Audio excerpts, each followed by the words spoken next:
Hi guys, welcome back to Redex Channel. Kepada korang di luar sana yang belum subscribe, subscribe guys, hit the bell button and do share.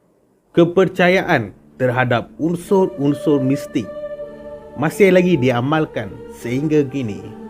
Antaranya pelbagai ritual black magic, santau, bomo dan banyak lagi.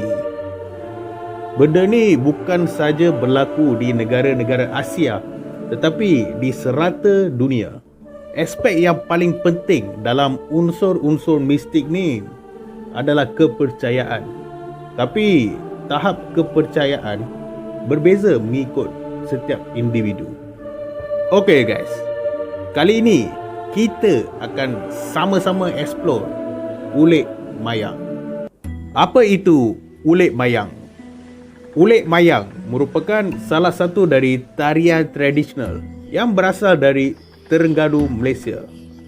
Ianya merupakan tarian tradisional di mana sebuah lagu dinyanyikan dan instrumen muzik dia terdiri daripada gendang, gong, bayola dan akordion. Apa yang misteri ataupun mistik berkenaan ulik mayang? Sebenarnya guys, ada banyak versi berkenaan cerita ulik mayang ni. Salah satu daripada versi dia macam ni.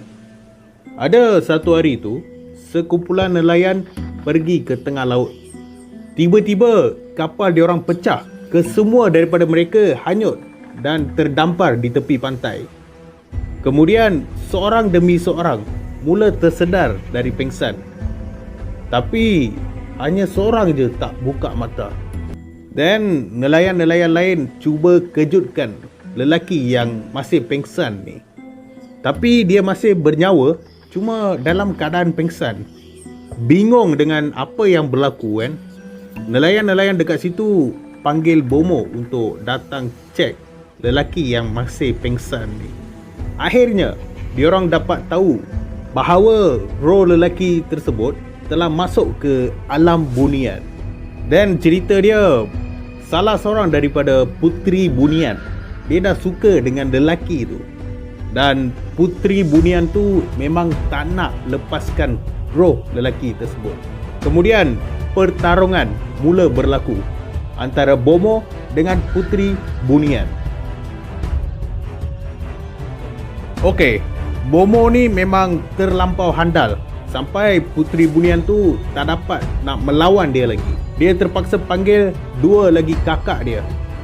Bomo ni ternyata memang sangat hebat.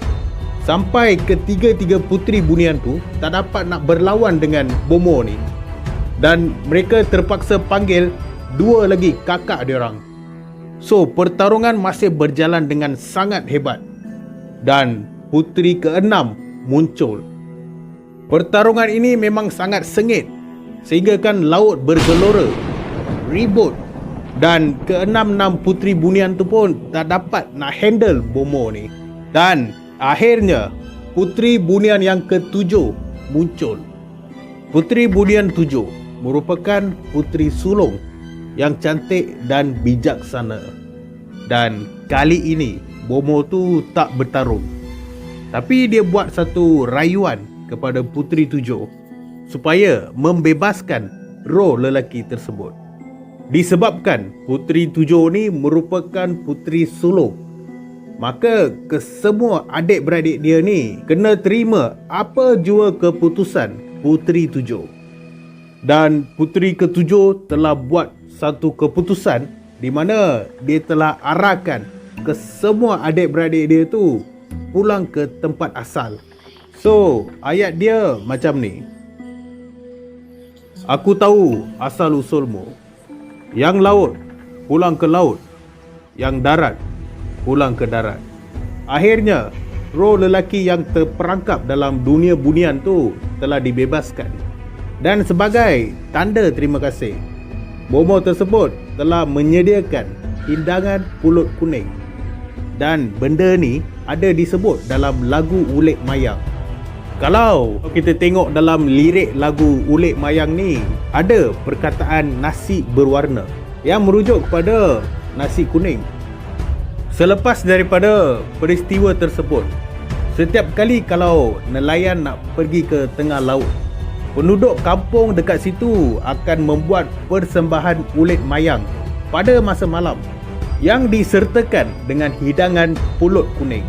So disebabkan pada masa dulu ni unsur-unsur spiritual dan kepercayaan terhadap unsur tersebut sangat tinggi di kalangan masyarakat dekat situ, maka lirik dan lagu ni akan menyerupai seperti jampi ataupun unsur pemujaan. So boleh dikatakan lagu Ulik Mayang yang kita dengar pada hari ini bukan satu version yang asli.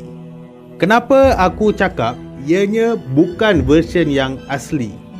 Sebab lagu Ulik Mayang yang kita dengar pada hari ini ianya tidak lengkap. Terdapat beberapa ayat, jampi ataupun mantra yang telah dikeluarkan daripada lirik lagu tersebut. Lagu yang kita dengar sekarang ni hanyalah sebuah lagu sahaja. Maknanya ia bukannya bertujuan untuk menyeru sesuatu. Ada juga yang mengatakan kalau lagu ataupun lirik tersebut lengkap, maksud lengkap ni disertakan dengan ayat jampi ataupun mantra, ianya berupaya menyeru ke tujuh puteri tersebut.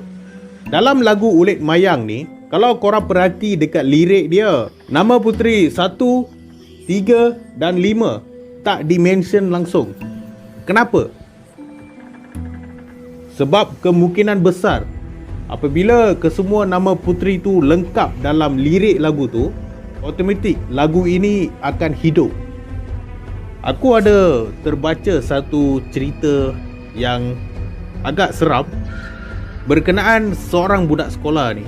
Dia masuk dalam satu pertandingan menyanyi peringkat sekolah dia, dan dia ni memilih lagu Ulik Mayang. Tapi dalam lagu Ulik Mayang ni, dia buat dia punya version dia sendiri, di mana dia masukkan ke semua nama puteri dalam lagu tu. So selepas dia menyanyi, dah habis sekolah, then dia pun balik rumah. Budak ni tiba-tiba rasa lapar tau. So dia pun pergi ke arah dapur dia. Tiba-tiba dia terdengar suara orang menyanyi lagu Ulik Mayang, dan suara tu datang dari bilik mak dia. Tapi yang peliknya dekat sini, suara dalam bilik tu bukan suara mak dia tau, suara budak ni. So budak ni memang dah terkejut gila tau. Dia terus berlari masuk ke dalam bilik dia. Keesokan paginya, dia bangun, dia nak pergi sekolah, dia breakfast dulu. Time tu mak dia tegur satu benda, lain kali jangan nyanyi lagu tu. Bila budak ni sampai dekat rumah, mak dia bagi tahu kakak dia demam panas. Dan kakak dia ni tak berhenti-henti cakap satu perkataan, iaitu yang laut balik ke laut, yang darat balik ke darat. Dan budak sekolah ni memang terkejut, dia terduduk dekat situ. Kemudian family diorang ni panggil ustaz, dan lama kelamaan kakak kepada budak tu semakin sembuh. Apabila sembuh, kakak dia bagi tahu satu benda dekat budak ni. Malam sebelum demam ni, kakak dia ternampak adik dia ni sedang menari Ulik Mayang sambil tersenyum memandang kakak dia. Seram kan? Aku baca cerita tu tadi pun agak creepy juga. Okay guys, kalau korang ada apa-apa idea ataupun komen yang korang nak kita explore bersama, just put at the comment box guys. Sehingga kita berjumpa lagi pada masa dan hari yang lain. Stay tuned.